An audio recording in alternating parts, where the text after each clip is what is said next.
Japan থেকে আমাদের বাংলার মাটিতে এসেও যে আমরা একসাথে আমাদের প্রাণপ্রিয় নেত্রীর মাজারে আমরা পুষ্প অর্পণ করতে পেরেছি, তার জন্য আমি আমার জাপান বিএনপির পক্ষ থেকে এবং আমার ব্যক্তিগত পক্ষ থেকে গভীর কৃতজ্ঞতা প্রকাশ করছি, শ্রদ্ধা জ্ঞাপন করছি। পাশাপাশি আমরা প্রত্যাশা করি বর্তমান যে আমরা ত্রয়োদশ নির্বাচনের মাধ্যমে যেভাবে নিরঙ্কুশ ভাবে আমরা সরকার গঠন করতে পেরেছি বলে আমরা বিশ্বাস করি, আগামীকাল হয়তো পরশুদিন আমরা শপথ অংশগ্রহণ করার মাধ্যমে আমাদের তারেক রহমানের নেতৃত্বে বাংলাদেশ সুসংগঠিতভাবে সামনে এগিয়ে যাবে, এই প্রত্যাশা আমরা ব্যক্ত করি। আমরা আরো ব্যক্ত করি আমরা এই জাপান বিএনপির পক্ষ থেকে আন্দোলনের মাধ্যমে যে আন্দোলন রচিত হয়েছিল সেই আন্দোলনের সূচনা জাপান বিএনপি থেকে প্রথমে রেমিটেন্স ডাউন, এই জাপান বিএনপি থেকে আমরা শুরু করেছিলাম। সেই রেমিটেন্স ডাউন থেকেই সারা বিশ্বের যে রেমিটেন্স ডাউনের শব্দ আমরা উচ্চারিত হয়েছিলাম, পর্যায়ক্রমে এই ফেসিস আন্দোলনের মাধ্যমে রূপান্তরিত হয়েছিল। আজকে অনেকেই বলেন যে আমরা শুধু জুলাই আন্দোলন অবশ্যই আমরা অস্বীকার করি না। জুলাই আন্দোলনের সাথে আমাদের জাতীয় দল বিএনপি ছাত্র সংগঠন থেকে শুরু করে সবাই 17 বছর যে নির্বাচন হয়েছিলাম তার ফলশ্রুতি জুলাই।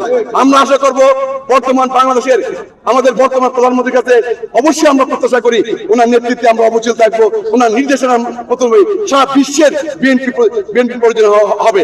এই বলে আমি আমার ব্যক্তিগত পক্ষ থেকে আবারও আমাদের প্রাণপ্রিয় নেতা শহীদ প্রেসিডেন্ট জিয়াউর রহমান এবং তিনবার প্রধানমন্ত্রী mother of democracy Begum Khaleda জিয়ার আত্মার রুহ মাগফিরাত করে কামনা করে বিদায় নিচ্ছি। ধন্যবাদ। বাংলাদেশ জাতীয় দল জিন্দাবাদ, বাংলাদেশ জাতীয় দল বিএনপি জিন্দাবাদ। জাপান বিএনপি কমিটি সেই থেকে নিয়ে অদ্যাবধি তারা তাদের আন্দোলন করে গেছে এবং এই বর্তমান জুলাই আন্দোলনে তাদের একটি বিশাল ভূমিকা ছিল এবং সেই আন্দোলন থেকে শুরু করে আজ পর্যন্ত তারা তাদের আন্দোলন করে যাচ্ছে।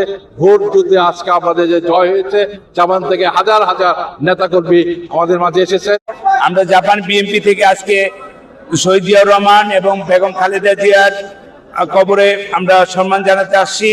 জাপান থেকে আমরা অনেক মানুষ আসছি।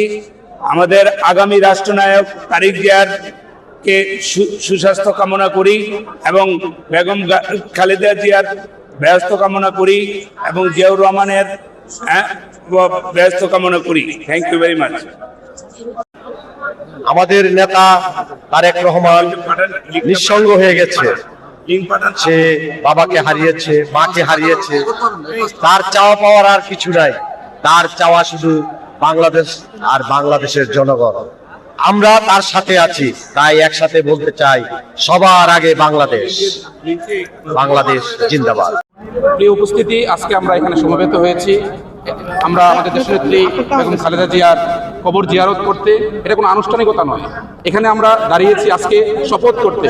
আগামী দিন আমাদের বর্তমান প্রধানমন্ত্রী জননেতা জনাব তারেক রহমানের নেতৃত্বে যে দেশ গঠন হবে সেই মহান ব্রতে নিজকে নিয়োজিত রাখবো ইনশাআল্লাহ। সবাইকে ধন্যবাদ।